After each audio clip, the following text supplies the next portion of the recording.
Welcome to Penrose Learning, where we make understanding easy. In this video, I will explain how to adjust headlights on your GMC Sierra. First, park your vehicle on a level surface, ensuring it's empty of heavy cargo.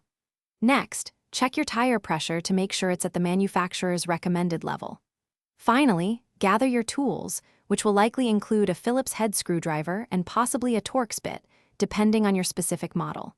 This preparation ensures accurate adjustments. Now, let's set up for aiming. Park your Sierra 25 feet away from a flat wall or garage door. Measure the height from the ground to the center of your headlight and mark this spot on the wall.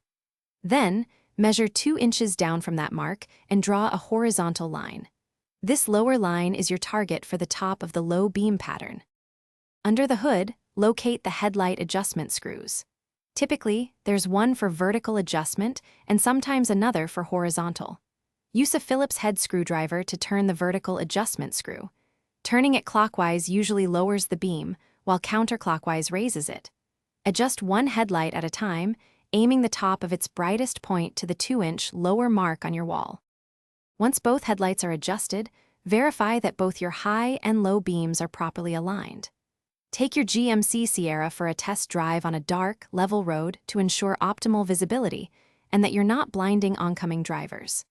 Remember, proper headlight aim is crucial for safety. For more great deals and to upgrade your home cleaning, check the description for the link to the Shark AI Ultra Robot Vacuum, as well as other deals.